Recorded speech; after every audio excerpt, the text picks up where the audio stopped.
안녕하세요. 짤토리입니다. 28기가 끝나고 이제 현장 라이브 방송이 있었어요. 이번 기수는 굉장히 의외였던 부분들이 많았는데 마지막까지 놀랐던 부분들이 많았던 것 같습니다. 일단은 최종 선택, 최종 커플이 6커플이나 됐었고 펑커도 무려 4커플이나 됐어요.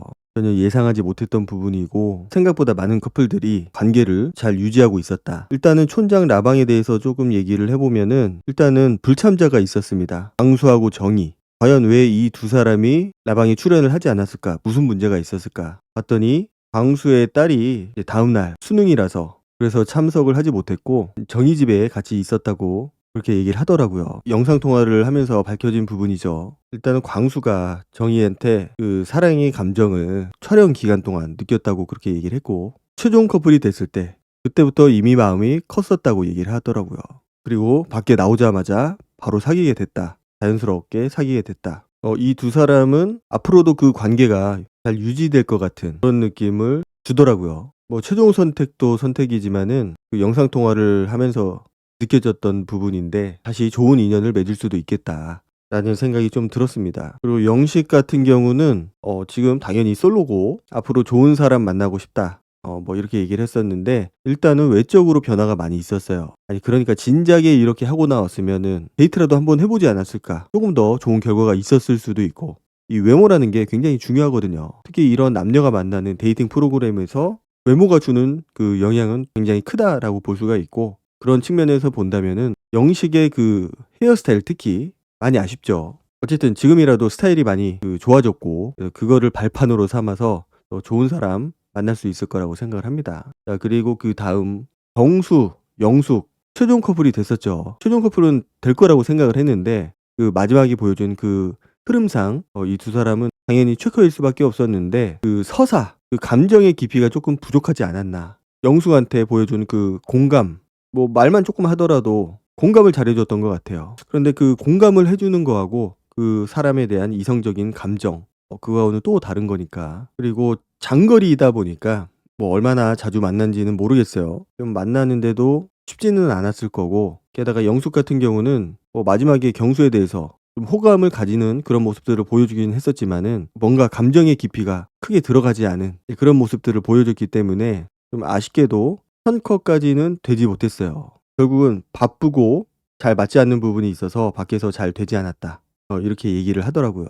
경수 같은 경우는 방송 이후에도 썸도 몇 번 탔었고 자기는 항상 열려 있다고 그런 얘기를 하는 걸 보니까 좀 적극적으로 많이 바뀐 것 같아요. 방송에서 초반에 보여줬던 그 소극적인 모습 결국은 거울 치료가 됐다고 볼 수가 있겠죠. 좋은 사람 만날 수 있을 거라고 생각을 합니다. 그리고 영숙 같은 경우는 현재 솔로고 그렇게 얘기를 하더라고요. 경수하고 영식 두 사람한테 좀 연락을 많이 해줬으면 좋겠다. 사실 남 걱정할 상황이 아닌데. 자, 그리고 현숙 그 마지막 회 장면만 보면은 현숙이 거의 농락을 당했다고 볼 수가 있는데 영수가 직진을 하겠다고 그 선언을 한 지 불과 몇 시간 만에 그 결정을 뒤엎고 영수가 정숙을 선택을 하는 바람에 그냥 나가리가 됐죠. 그리고 최종 커플이 되지 못한 그 한 사람 여자 출연자, 남자 출연자는 영식이고 현숙 같은 경우는 애가 셋이다 보니까 이제 본인도 그 연애를 한다라는 거, 결혼은 둘째치고 연애조차도 쉽지 않다라는 거를 알고 있는 것 같아요. 그래서 나는 솔로에서 그렇게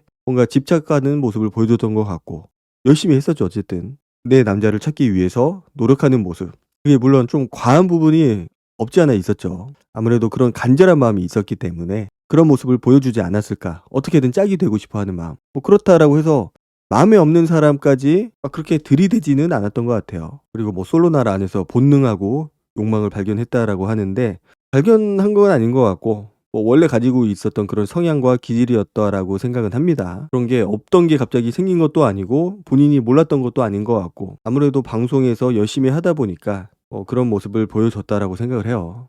사실 애가 셋인데 남자를 만나는 것 자체가 얼마나 어려운 일이겠어요. 상대방 남자 입장에서 본다면은 다른 조건을 다 떠나서 아무리 좋은 조건이라고 하더라도 애가 셋이라는 그 사실 하나만으로도 글쎄요 만남하는 것조차도 굉장히 신중하고 조심스러운 일이 아닐까 생각을 많이 할 수밖에 없는 부분이죠. 자, 영수 같은 경우는 정숙하고 최종 커플이 됐습니다. 최종 커플은 됐지만은 정숙하고 이제 밖에서 만났겠죠. 그렇지만은 서로의 그 다른 점, 차이점을 느끼고 그냥 친구로 남았다라고 얘기를 했습니다. 사실 영수나 정숙 이 두 사람에 대해서 좀 얘기할 부분이 많은데 정숙 같은 경우는 방송에서 보여준 모습 그대로 영수한테 호감을 가지고 있었지만은 본인이 좀 토라진 거죠 결국은. 결과적으로 보면은 나한테 관심을 가져주지 않은 영수를 보면서 좀 삐져 있었던 거고 그래서 어떻게든 영수를 안 보려고 했는데 영수가 결국은 마지막 데이트에서 약간 변명도 하고 뭔가 그 상황을 타개하려는 그런 노력하는 모습을 정숙이 봤기 때문에 정숙이 그 마음을 받아준 거죠. 그렇지만은 영수는 사실 뭐 정숙이 1순위다. 뭐 계속 처음부터 1순위다라고 얘기를 했지만은 뭐 1순위냐 2순위냐 뭐 그런 게 중요한 건 아닌 것 같고 결국은 정숙에 대한 그 절대적인 마음의 크기 그 크기가 크지 않았기 때문에 결국은 이게 오래 지속이 될 수가 없었던 상황이었던 거죠. 두 사람은 최종 커플이 되고 나서 한 2주 정도 한 5번 만났던 것 같은데 많이 만났죠. 2주 동안 5번이면 꽤 많이 만났다라고 볼 수가 있는데 그 만남의 기간 자체는 굉장히 짧았던 것 같아요. 2주. 뭐 둘 사이에 어떤 일이 있었는지는 모르겠지만은 2주간 만나고 정리를 했다. 이것만 보더라도 솔로나라 안에서의 그 감정의 크기, 특히 영수의 마음, 정숙을 향한 영수의 마음이 어디까지가 진실인지는 뭐 우리가 알 수는 없지만은 그렇게 깊은 마음은 아니었다라고 볼 수 있었을 것 같습니다. 그리고 상철하고 순자 사실 커플이 되면은 안 되는 그런 커플이었다고 생각을 합니다. 최종 커플이 된 것도 좀 신기했는데 어쨌든 이 두 사람은 당연히 형커가 아니죠. 상철은 낯소리 아빠기 때문에 뭐 이 두 사람은 따로 결별 사유 누구나 그렇지만은 뭐 결별 사유에 대해서 얘기를 하지는 않았지만은 왜 헤어졌는지는 그래도 좀 알 수 있을 것 같다. 그리고 그동안 뭐 이혼 사유를 주변에 말을 하지 않았던 것 같습니다. 아이한테 미안함을 느끼고 숨어 살다가 그 낯소를 통해서 이혼을 주변에 알렸다라고 얘기를 하더라고요. 결국 유자녀의 벽이 높았다. 그러면서 조금 울먹였습니다. 글쎄 물론 자녀가 있다라는 거 내가 새로 다른 사람을 만나고 재혼을 하는 데 있어서 뭐 쉽지 않은 문제인 거는 맞습니다. 남자 입장에서 보면은 내 피가 섞이지 않은 다른 사람의 자녀인데 내가 이 아이를 키운다라는 거 내가 정성과 돈과 시간을 들여가면서 이 아이를 키운다라는 것 자체가 쉽지 않은 문제고 그런데 그게 뭐 절대적인 이유는 될 수가 없죠. 자녀가 있어도 재혼하는 사람들도 많이 있고 잘 사는 사람들도 많이 있기 때문에 뭐 절대로 그것 때문에 내가 연애를 못한다, 결혼을 못한다 뭐 이거는 아닌 것 같고 결국은 어렵지만은 서로 마음이 통하고 인연이면은 결국은 재혼은 할 수 있을 거라고 생각을 해요. 제가 봤을 때 순자가 재혼이 조금 어려운 이유 자녀가 없었어도 똑같이 어려웠을 거라고 생각을 합니다. 그 상철한테 했던 모습들 상철한테 했던 말들 뭐 사람은 누구나 실수는 할 수 있죠. 실수를 했을 때 그 부분에 대해서 사과를 하고 인정을 하고 그런 부분이 필요한데 상철한테 보여준 모습은 인정도 안 하고 사과도 안 하고 오히려 본인이 피해자인 것처럼 그렇게 화를 냈거든요. 그리고 계속해서 상대방이 기분이 좋지 않은 그런 상황임에도 불구하고 긁어대고 놀리고 장난치고 그런 모습에서 상대방이 좀 정리를 하지 않았었다. 이미 최종 커플은 됐지만 마음이 많이 떠났을 거라고 생각을 해요. 그 부분에서. 그렇게 좋지 않은 상황에서 이제 실제 연인이 됐다고 하더라도 자그마한 그런 갈등만으로도 충분히 헤어질 수 있는 그런 이유가 될 수가 있는 거죠. 이미 마음의 앙금이 있는 상태이기 때문에. 그리고 제일 중요한 게 이해심이에요. 상대방을 이해하는 마음, 포용하려는 마음. 그런데 그것도 한 사람만 해서 되는 건 아니고 두 사람 서로가 노력을 해야 되는 부분인데 순자가 보여준 모습을 봤을 때 그런 부분이 좀 많이 부족하지 않았나. 이 상철 같은 경우는 추앙받고 싶어 했잖아요. 존중받고 싶어 했고. 그런데 썸을 탈 때조차 그런 존중이 안 보였으니 과연 그 두 사람의 관계가 오래 지속될 수 있을 거냐. 뭐 이거는 안 봐도 비디오라고 생각을 합니다. 그리고 뭐 순자가 아이를 중심으로 열심히 살겠다라고 얘기를 했는데 열심히는 살겠죠. 앞으로는 본인이 아이를 평소에도 평일에도 키우겠다라는 뜻인지는 모르겠습니다. 어쨌든 본인이 방송상에서 어머니가 키워준다고 했으니까 평일에는 주말에만 자기가 데리고 가고 있고 딱히 그럴 만한 상황이 있어 보이지는 않는데 어쨌든 뭐 본인이 생각하는 사유가 있겠죠. 그래서 그런 것들에 대한 개선사항이 있을지는 뭐 앞으로 지켜봐야 될 것 같습니다. 누가 먼저 헤어지자고 했는지 어디 부분에서 안 맞았는지는 뭐 우리가 알 수는 없지만은 중요한 거는 상철이 지금 낯소리의 아빠라는 거. 결국은 순자하고의 인연은 거기서 끝났지만은 정숙하고의 인연이 새롭게 시작이 된 거죠. 그리고 모임에서 기수 모임에서 정숙을 많이 봤을 거고 대화를 하다 보니까 정숙이 좀 눈에 들어왔다. 마음에 들었다. 이런 얘기를 했습니다. 정숙도 영수와 뭐 초반에 좀 결별을 한 것 같아요. 그렇게 오래 만나지 않은 상황에서 이제 이별을 한 상황이고 그런 시기에 두 사람의 눈이 맞았다라고 생각을 해요. 모임을 통해서 그 나는 솔로 그 안에서도 그래도 좋은 감정은 가지고 있었고 물론 정숙은 영수가 1등이었기 때문에 상철은 좀 뒷전이긴 했어요. 뒷전이긴 했지만 그래도 상철하고 있을 때 좀 편해 보였고 뭐 그림도 나쁘지 않았거든요. 그래서 결국은 이 두 사람이 이제 만나면서 자녀가 생기고 애가 생긴 거죠. 뭐 아들이라고 하던데 그래서 지금 결혼 준비를 하고 있다라고 그렇게 얘기를 했습니다. 결국은 그런 모임에서 기수 모임에서 이제 눈이 맞은 거죠. 어느 한순간. 그리고 술을 마셨다. 술이 없지는 않았고 술을 마시면서 서로의 마음을 확인했다라고 얘기를 하던데 확실히 빠른 것 같아요. 대단한 거는 이 두 사람이 거리가 좀 있어요.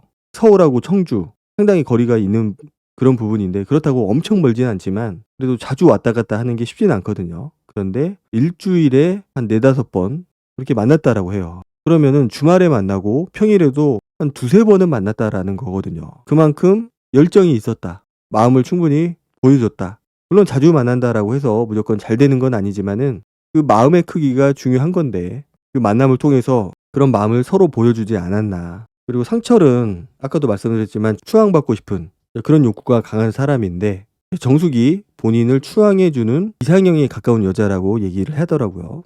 뭐 방송상에서도 보면은 순자 같은 경우는 상철을 조금 막대하는 느낌, 너무나 편하게 생각하는 그런 느낌, 그런 것들이 있었는데 정숙은 그러진 않았거든요. 그래도 최소한 지킬 거는 지키고 그런 모습들을 보여줬기 때문에 이 현실에서도 이 두 사람은 약간 존중, 서로에 대한 리스펙 그런 것들이 기본적으로 깔려 있지 않았나. 쓰레기를 본인한테 버리라고 안 하고 같이 버리러 나가준다라고 그렇게 얘기를 하더라고요. 결국은 똑같은 상황에서도 어떻게 얘기를 하느냐, 어떻게 이 상황을 풀어가느냐, 그거에 따라서 아, 내가 사랑받고 있구나, 존중받고 있구나, 이런 걸 느끼게 되는 거죠. 그런 부분에서만 본다면은 확실히 순자보다는 정숙이 더 낫다라고 생각을 해요. 임신은 14주, 3달이 넘었죠. 3달이 넘고 한 서너 달 이렇게 됐는데 그러니까 거의 나오자마자 눈이 맞아서 이제 애가 생긴 겁니다. 엄청난 속도 위반이죠. 자녀가 없는 이 두 사람이 속도 위반을 해서 이제 애가 생긴 건데 어쨌든 결혼까지 간다고 하니까 축하할 일이라고 생각은 합니다. 그리고 뭐 기형아 검사도 받았다고 하는데 정상으로 나왔다. 아무래도 나이가 좀 있다 보니까 좀 이런저런 검사를 당연히 받을 수밖에 없는 상황이고 병원에서 권유를 하죠. 받아야 되는 부분이라고. 그래서 정상으로 나왔다라고 얘기를 합니다. 아기 체형이 뭐 상처라고 똑같다고 하는데 이 초음파 사진이 체형까지 그렇게 자세하게 나오나 봐요. 뭐 그만큼 상철에 대한 애정을 보여주는 부분이 아닌가라고 생각이 됩니다. 자, 영우하고 옥순 이 두 사람에 대한 서사는 뭐 별로 나오지 않았어요. 방송상에서는 이미 초반에 공식적인 커플로 확정이 된 상태였고 크게 눈에 띌 만한 일들이 없다 보니까 이 두 사람에 대한 서사는 나오지 않았기 때문에 이 두 사람의 감정의 깊이가 어떤지 진짜로 이 두 사람이 깊게 빠져 있는 상태인지 서로한테 호감을 크게 느끼고 있는 상황인지가 잘 나오지는 않았는데 어쨌든 컷까지 됐습니다. 스포 때문에 본인이 그걸 잘 감췄다고 하는데 특히 영호가 스포 방지를 굉장히 열심히 했다고 해요. 그래서 빨리 영호하고 만나는 걸 자랑하고 싶다고. 자, 가장 논란이 됐던 부분이 이 두 사람이 어쨌든 좀 떨어져 있었잖아요. 그리고 롱디에 대한 이야기도 하고 물론 롱디라고 볼 수는 없어요. 롱디라고 볼 수는 없지만 그래도 떨어져 있는 상황인데 파주하고 서울 대부분 뭐 옥순이 올라왔다. 옥순이 서울 쪽으로 왔다. 뭐 그렇게 얘기를 하더라고요. 그리고 옥순이 라방에서 반말에 대한 변명을 했어요. 본인이 너무 편하게 생각해서 그리고 출연했던 뭐 언니 오빠들이 이쁘다 이쁘다 그렇게 계속 해줘서 본인도 너무 편하게 생각을 하는 바람에 자연스럽게 반말이 나온 것 같고 이 부분은 본인이 고쳐야 될 부분이라고 생각을 한다고 그리고 앞으로 예의 있게 살아가겠다고 그렇게 얘기를 했습니다. 그리고 뭐 뒷담화 논란 그러니까 이슈 제조기죠. 트러블 메이커 모든 사건에 옥순이 있었어요. 말을 좀 별 생각 없이 내뱉는 그런 경향이 없지 않아 있기 때문에 그런 부분들이 좀 논란이 됐었고 어쨌든 최종 커플이 됐고 현커가 됐다라는 거 좀 의외였다고 생각을 해요. 어쨌든 방송도 끼 영식 없이 사회자 없이 진행이 됐었는데 생각보다는 오히려 더 자연스러웠던 것 같고 더 편하게 좀 그렇게 방송이 되지 않았나. 분위기 자체는 굉장히 편안했다라고 보여져요. 사회자가 없는 게 훨씬 나았다. 어쨌든 이렇게 현커가 많았던 이 기수도 없었던 것 같은데 무려 4 커플, 게다가 오래 가지 못할 거라고 생각했던 그런 최종 커플까지 오래 가서 놀랐던 부분도 있고, '아 그래도 이 사람들이 진심이었구나. 그 진심이 상당히 있었구나.' 그런 것들이 느껴져서 나쁘지는 않았던 것 같아요. 오늘 영상은 여기까지 하도록 하고 다음 영상으로 찾아뵙도록 하겠습니다. 감사합니다.